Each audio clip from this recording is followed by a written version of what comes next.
कल रात जिस गुरुद्वारे ने मुझे सहारा दिया था, आज उसी दरवाजे से मेरी सुबह शुरू हो रही है। तबीयत अभी पूरी ठीक नहीं है, लेकिन रुकने का ऑप्शन नहीं। आज मेरा अगला पड़ाव है चंडीगढ़, और वहां से एक ऐसी जगह जिसके बारे में रास्ते में मिले हर इंसान ने सिर्फ एक ही बात कही है: चंडीगढ़ जाओ तो जू जरूर देखना। लेकिन सवाल यह है, आखिर ऐसा क्या है उस चिड़ियाघर में? क्यों हर कोई मुझे जबरदस्ती वहीं भेज रहा है? मैं सड़क किनारे खड़ा हूं, 0 रुपये जेब में, धूप तेज है और एक भी गाड़ी रुकने का नाम नहीं ले रही। अगर आज भी लिफ्ट नहीं मिली तो शायद चंडीगढ़ सिर्फ एक सपना बनकर रह जाएगा। लेकिन अगर मिल गई तो आज कुछ ऐसा देखने वाला हूं जिसकी उम्मीद मुझे खुद भी नहीं है। अब देखना यह है, क्या किस्मत आज साथ देगी या डे 5 सबसे मुश्किल दिन साबित होगा। तभी अचानक दुष्यंत सिंह जी मिलते हैं और बिना ज्यादा सवाल किए मुझे अपनी बाइक पर 15 किलोमीटर की लिफ्ट दे देते हैं। अब चंडीगढ़ यहां से करीब 25 किलोमीटर दूर था।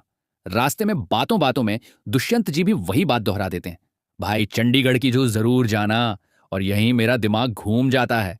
भाई ये लोग मिलकर मेरा दिमाग खराब कर रहे हैं क्या? हर कोई एक ही बात कह रहा है, जहां जरूर जाना, पर कोई ये नहीं बता रहा कि आखिर उस जू में ऐसा है क्या।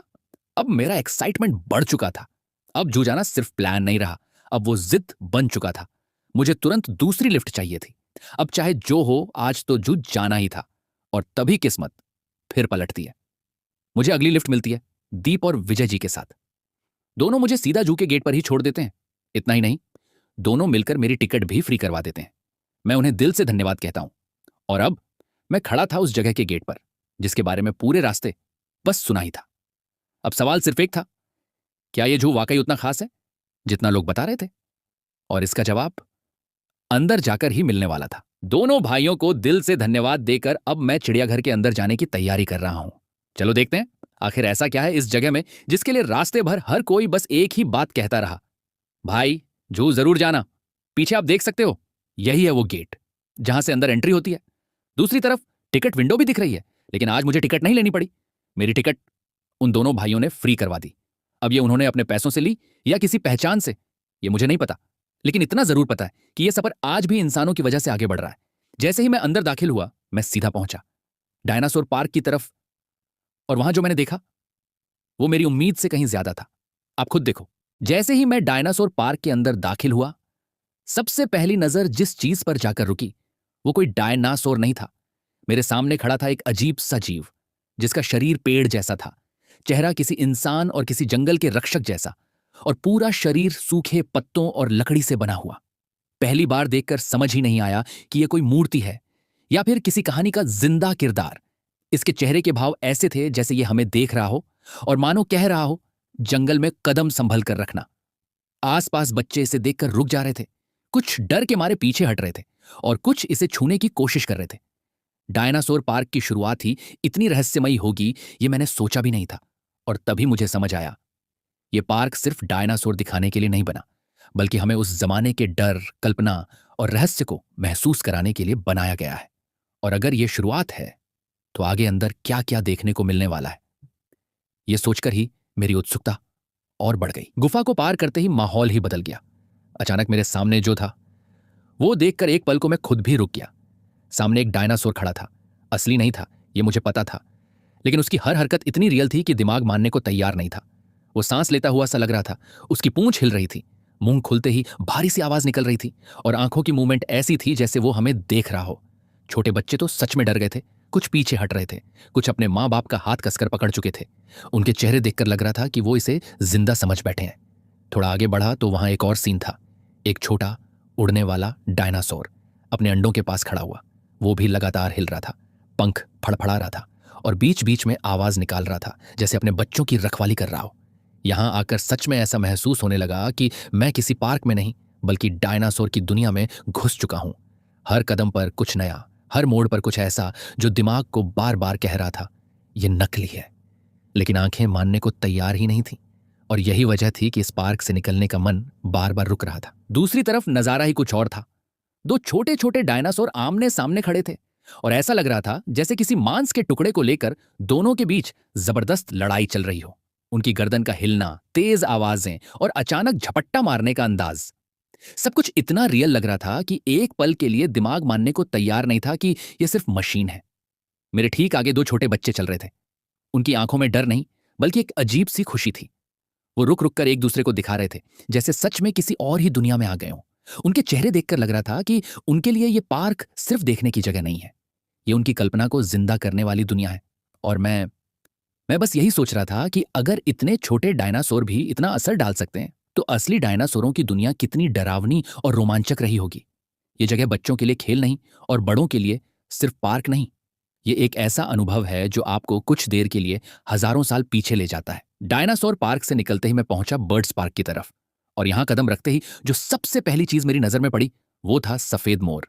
इतना शांत, इतना सुंदर, जैसे किसी पेंटिंग से निकलकर सामने खड़ा हो। उसके पंखों की सफेदी और चाल में एक अलग ही शान थी। कुछ पल के लिए तो मैं वहीं रुक गया। आगे बढ़ते ही एहसास हुआ कि यह सिर्फ एक बर्ड्स पार्क नहीं है। यहां ऐसी ऐसी पक्षियों की प्रजातियां थीं जिन्हें मैंने आज से पहले कभी देखा ही नहीं था। कुछ पक्षी भारत में पाए ही नहीं जाते, फिर भी यहां पूरे सुकून से रह रहे थे। हर एक के लिए बड़ा स्पेस, ऊंचे ऊंचे जालीदार पिंजरे, खुला माहौल। ऐसा लग ही नहीं रहा था कि यह कैद है, बल्कि ऐसा लग रहा था जैसे ये अपनी ही दुनिया में हो। कहीं रंग बिरंगे परिंदे थे, कहीं बहुत शांत और गंभीर से दिखने वाले पक्षी। कुछ उड़ने की कोशिश कर रहे थे, कुछ आराम से टहले जा रहे थे। मैं एक एक पिंजरे के पास रुक रहा था, देख रहा था, समझने की कोशिश कर रहा था। वक्त कैसे बीत गया पता ही नहीं चला। सच कहूं तो इस जू को देखते देखते मैं एक बात पूरी तरह भूल चुका था कि मैंने सुबह से कुछ खाया नहीं है, और यह भी भूल गया था कि मुझे आगे भी सफर करना है, लिफ्ट ढूंढनी है, रात के ठिकाने के बारे में सोचना है। लेकिन उस पल यह जू इतना दिलचस्प लग रहा था कि भूख, थकान और चैलेंज सब कुछ पीछे छूट गया। यह जगह सिर्फ जानवर दिखाने के लिए नहीं बनी, यह जगह आपको आपकी दुनिया से बाहर निकालकर कुछ देर के लिए एक अलग ही दुनिया में ले जाती है। और शायद यही वजह है कि मैं यहां रुक गया, देखता रहा और भूल गया कि मेरी यात्रा अब भी खत्म नहीं हुई है। बर्ड्स पार्क में आगे बढ़ते ही मेरी नजर जिस पक्षी पर जाकर ठहर गई वो था पेंटेड स्टॉर्क, जिसे हिंदी में पेंटेड सारस कहा जाता है। लंबा कद, सफेद शरीर पर गुलाबी और काले रंग की खूबसूरत परतें, और चोंच के पास हल्का पीला नारंगी टच, मानो किसी कलाकार ने ब्रश से धीरे धीरे रंग भर दिए हों। यह पक्षी जितना शांत दिखता है उतना ही स्मार्ट शिकारी भी है। पेंटेड सारस पानी में धीरे धीरे चलता है और बिना ज्यादा हिले डुले अपनी चोंच से मछलियों को पकड़ लेता है। सबसे खास बात यह थी कि यह पक्षी बिल्कुल डरा हुआ नहीं लग रहा था। इतनी भीड़ के बावजूद अपने ही अंदाज में खड़ा था, जैसे इंसानों की मौजूदगी से उसे कोई फर्क ही ना पड़ता हो। मैं उसे देखता रहा और सोचता रहा कि कुदरत कितनी आसानी से इतनी जटिल सुंदरता बना देती है। पेंटेड स्टॉर्क आमतौर पर भारत, श्रीलंका और दक्षिण पूर्व एशिया में पाया जाता है, लेकिन इसे इतने पास से इतनी शांति में देखना मेरे लिए पहली बार था। कुछ पल के लिए मैं अपनी 0 रुपये जर्नी भूल गया। भूख, थकान, आगे का सफर सब पीछे छूट गया। कुछ पल के लिए मैं अपनी थकान और भूख भी भूल गया। बस खड़ा होकर उस पेंटेड स्टॉर्क को देखता रहा, और तभी मुझे एहसास हुआ यह जू सिर्फ जानवर दिखाने की जगह नहीं है, यह इंसान को प्रकृति के थोड़ा और करीब ले जाने की कोशिश है।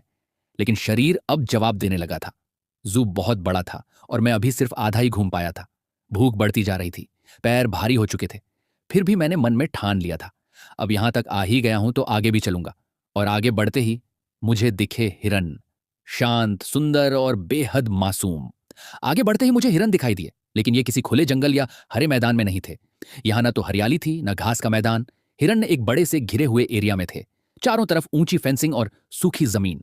फिर भी उनकी चाल, उनका डर कर इधर उधर देखना और हल्की सी आवाज पर चौकन्ना हो जाना, यह सब देखकर साफ समझ आ रहा था कि ये कितने शांत। आगे बढ़ते ही एक अलग ही नजारा दिखा। लंबी गर्दन, भारी शरीर और तेज निगाहें, ये थे शुतुरमुर्ग। खुले मैदान में नहीं, बल्कि एक बड़े सुरक्षित पिंजरे के अंदर रखे गए थे।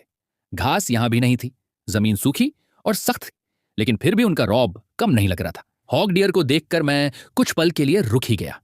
दिखने में ये हिरन बाकी हिरणों से थोड़े अलग थे। शरीर भारी, चाल में अजीब सी सुस्ती और आंखों में वो सतर्कता जो जंगल के हर खतरे को पहले ही भांप लेती है। ये खुले मैदान में नहीं थे, बल्कि एक सीमित लेकिन सुरक्षित इलाके में रखे गए थे। घास ज्यादा नहीं थी, फिर भी ये जानवर पूरी शांति के साथ अपनी दुनिया में मग्न नजर आ रहे थे। आगे बढ़ा तो माहौल अचानक बदल गया। अब सामने कांच के बड़े बड़े पिंजरे थे। इन पिंजरों के अंदर कई तरह के सांप रखे गए थे, कुछ शांत, कुछ कुंडली मारे हुए और कुछ ऐसे जो बस सही पल का इंतजार कर रहे हों। लेकिन सबसे ज्यादा चौंकाने वाली चीज सांप नहीं थे, बल्कि वही कांच के पिंजरों में मुर्गे और उनके छोटे छोटे चूजे भी थे। शायद ये उन विशाल अजगरों के भोजन के लिए रखे गए थे। ये देखकर एक अजीब सी घबराहट दिल में उतर आई। जू का यह हिस्सा सुंदर नहीं था, पर हकीकत के बहुत करीब था। यहां कुदरत का वो नियम दिख रहा था जहां दया नहीं, सिर्फ संतुलन होता है।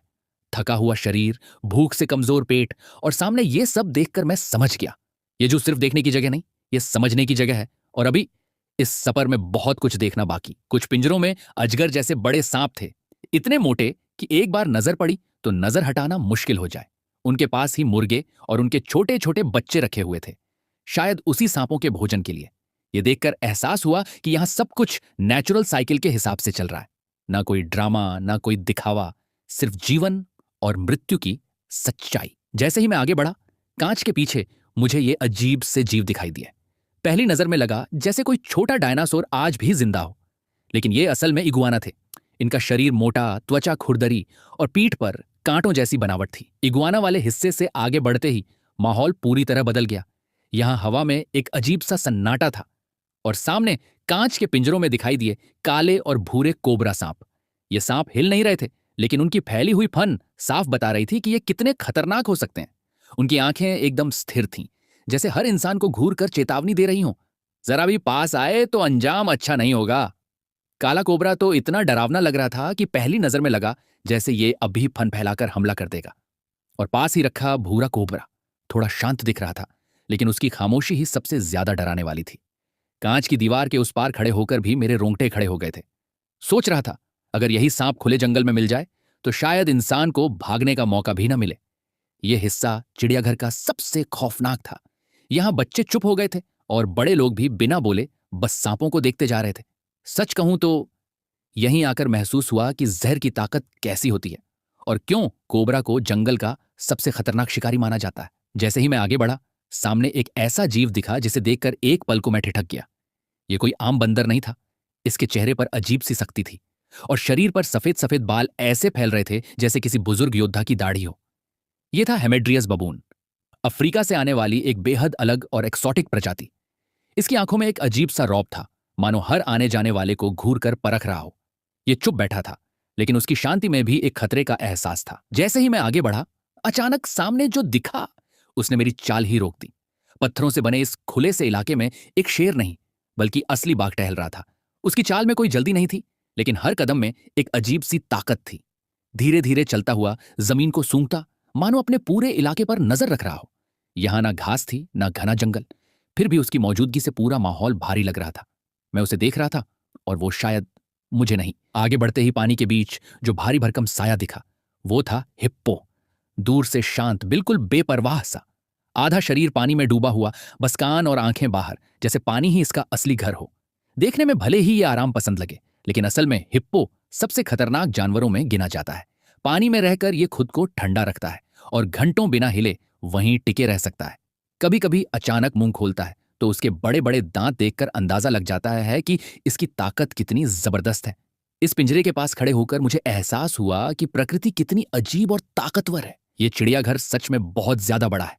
सुबह से लगातार चलता आ रहा हूं, एक के बाद एक जानवर देखता गया, लेकिन बीच में एक चीज पूरी तरह भूल गया, खाना।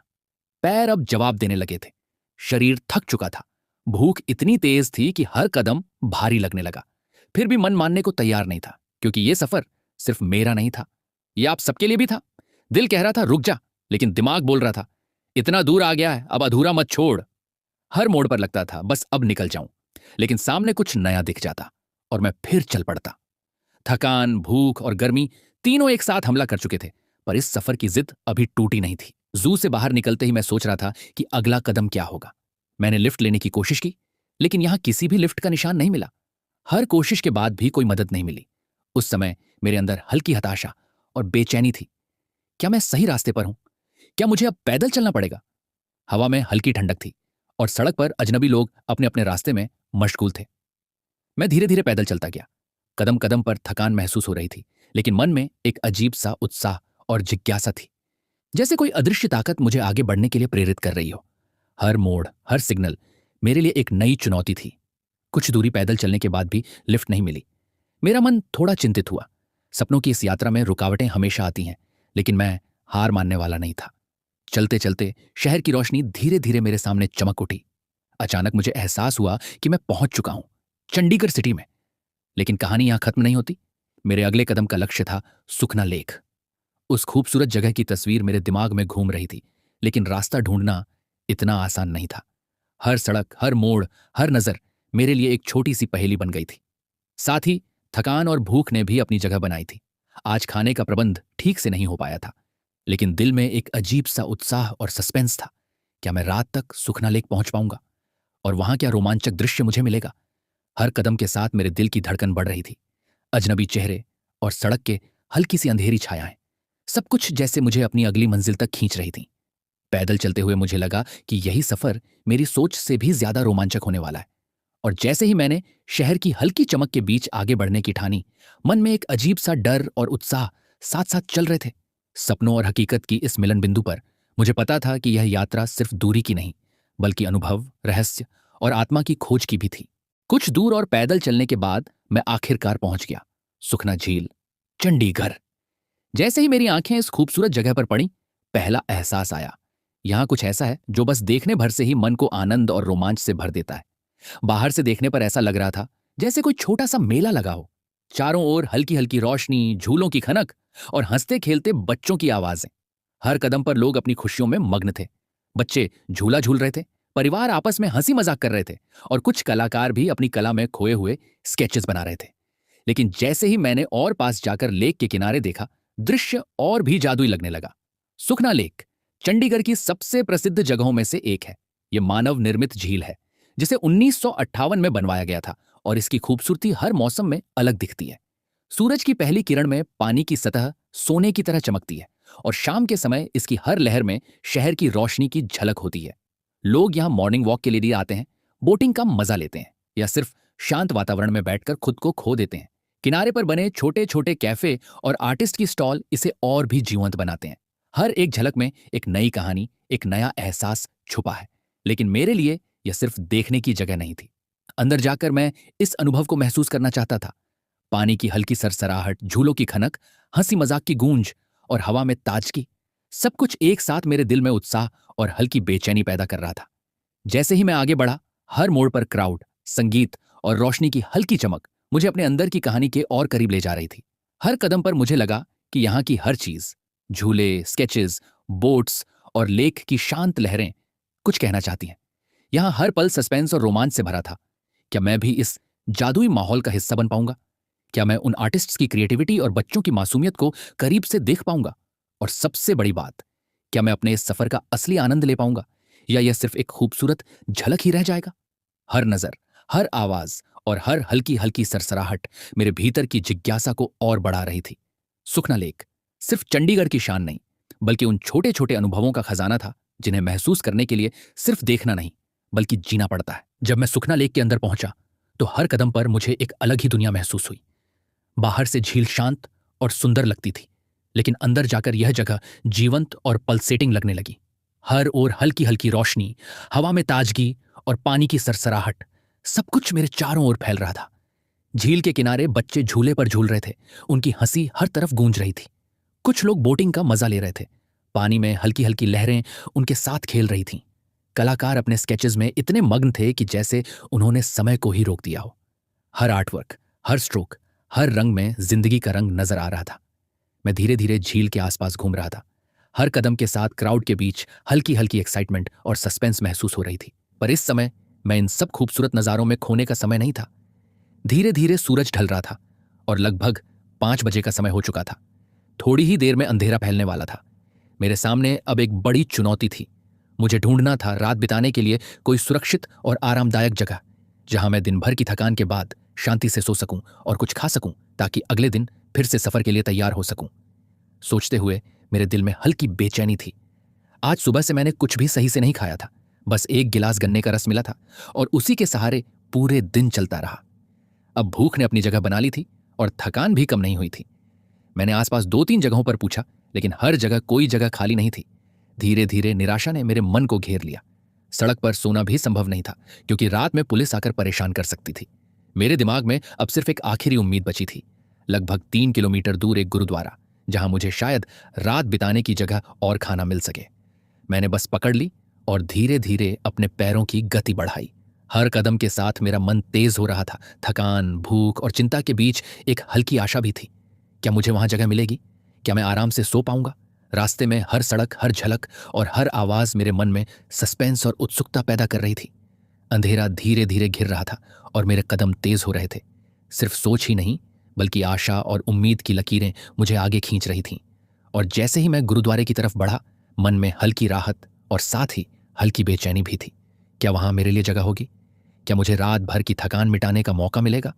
और क्या मैं कुछ खा पाऊंगा ताकि अगले दिन फिर से सफर पर निकल सकूं? सिर्फ कुछ ही मिनट दूर था अब गुरुद्वारा, और मेरे दिल की धड़कन हर कदम के साथ तेज हो रही थी। यह सफर सिर्फ पैदल चलने का नहीं, बल्कि हिम्मत, उम्मीद और अपनी सीमाओं को परखने का अनुभव बन चुका था। शाम के 8 बज चुके थे। पैर अब चल नहीं रहे थे। कंधों पर टंगा बैग किसी बोझ से कम नहीं लग रहा था, और दिमाग बस एक ही सवाल पूछ रहा था, आज रात कहाँ? पूरे दिन पैदल घूमते घूमते भूख, थकान और कमजोरी ने मुझे अंदर से तोड़ दिया था। इस हालत में कैमरा उठाने की भी हिम्मत नहीं बची थी। मैंने वीडियो बनाना बंद कर दिया था, क्योंकि उस वक्त कंटेंट नहीं, बस जिंदा रहना जरूरी था। हर रास्ता, हर मोड़ बस एक उम्मीद लेकर देख रहा था, शायद कहीं आज रात रुकने की जगह मिल जाए। और तभी, जब लग रहा था कि आज सब खत्म हो जाएगा, मुझे एक गुरुद्वारे का सहारा मिला। वहां सिर्फ छत नहीं मिली, वहां इंसानियत मिली, सोने की जगह भी, और दिन भर की भूख के बाद पहली बार पेट भर खाना भी।